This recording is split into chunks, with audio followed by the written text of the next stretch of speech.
We're thinking in terms of 25%. Donald ট্রাম্পের ভুলে বদলে যেতে শুরু করেছে বিশ্ব রাজনীতির দৃশ্যপট। বন্ধু মিত্র এখন দূরে সরে যাচ্ছে।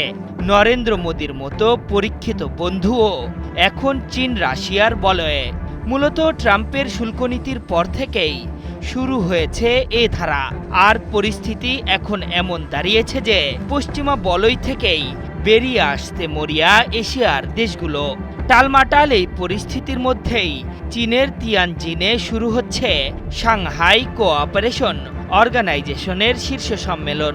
এর মাধ্যমে আন্তর্জাতিক রাজনীতির পটভূমিতে নতুন মাত্রা যোগ করতে যাচ্ছে চীন। বিশ্লেষকদের মতে এই সম্মেলন থেকেই বড় এক বার্তা পাবে যুক্তরাষ্ট্র ও তার পশ্চিমা মিত্ররা। রোববার থেকে চীনের তিয়ানজিনে পর্দা উঠছে সাংহাই কোঅপারেশন অর্গানাইজেশন শীর্ষ সম্মেলনের, যেখানে এক মঞ্চে মিলিত হচ্ছেন চীনের প্রেসিডেন্ট শি জিনপিং, রাশিয়ার প্রেসিডেন্ট ভ্লাদিমির পুতিন। ওয়ালটন এখন দেশের সীমানা পেরিয়ে পৌঁছে গিয়েছে 50টিরও বেশি দেশে। ওয়ালটন, ঘরে ঘরে বিশ্বজুড়ে। ও ভারতের প্রধানমন্ত্রী নরেন্দ্র মোদীর মতো নেতারা। বৈঠক যে খুবই গুরুত্বপূর্ণ হতে যাচ্ছে তাতে কোনো সন্দেহ নেই, কিন্তু সবার দৃষ্টি থাকবে শি মোদী বৈঠকের দিকেই। কেননা রাশিয়ার সাথে বাণিজ্য ও শুল্ক ইস্যুতে ট্রাম্প প্রশাসনের সাথে মোদী সরকারের সম্পর্ক এখন অতীতের চেয়েও তলানিতে।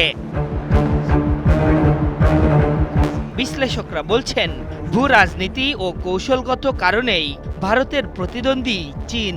নানা সময়ে দুই দেশের মধ্যে উত্তপ্ত বাক্য বিনিময় হয়েছে।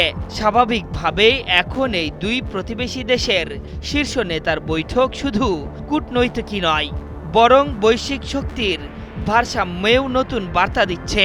এমনকি মোদীর এ সফর এশিয়ার রাজনৈতিক ভবিষ্যতও বদলে দিতে পারে বলছেন বিশ্লেষকরা। দক্ষিণ এশিয়ার ভূ রাজনীতি এ বৈঠকের ফলে প্রভাবিত হবে কিনা তার দিকেও তাকিয়ে আছেন বিশ্লেষকরা। আর এটি হলে বাংলাদেশও এর বাদ যাবে না। 2.8 বিলিয়ন লোগों के हित। সাংহাই সহযোগিতা সংস্থার শীর্ষ সম্মেলনে অংশ নিতে এরই মধ্যে চীনে পৌঁছেছেন রাশিয়ার প্রেসিডেন্ট ভ্লাদিমির পুতিন। রুশ প্রেসিডেন্টের সাথে সম্পর্কের কারণে যুক্তরাষ্ট্র থেকে শুল্ক বোঝা ঘাড়ে চেপেছে মোদী সরকারের। মস্কোর সাথে সম্পর্ক জোরদারের প্রত্যয় দিলেও ওয়াশিংটনের দিকে মাথা নত করবে না নয়া দিল্লি বলেও হুঁশিয়ারি দিয়েছেন কর্মকর্তারা। আর এ কারণে ওয়াশিংটন থেকে নজর সরিয়ে এখন বেইজিংয়ের সাথে সম্পর্ক জোরদারে এগোচ্ছে মোদী সরকার।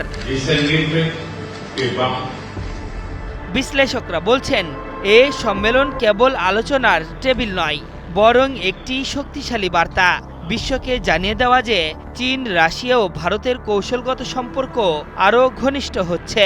সেই সঙ্গে পশ্চিমা প্রভাবকে টেক্কা দিয়ে এক নতুন বিশ্ব ব্যবস্থারও বার্তা দিচ্ছে এ সম্মেলন।